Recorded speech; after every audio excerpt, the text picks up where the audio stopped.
Hey there, my name is Marcus, and in this video I'm going to give you the ideas on how we can fix the Sonos Move if it's not charging and not connecting, and how we can fix these possible issues. So for the charging, I would recommend trying out different outlet from another one that you're using. Maybe you don't have enough power in that.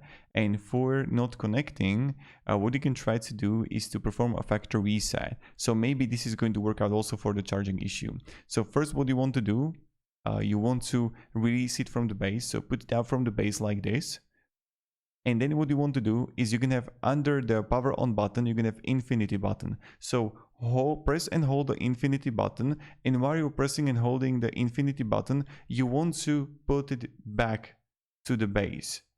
And what will happen is that the white light is going to change to orange. It's going to go from white to orange, and you can release the button then.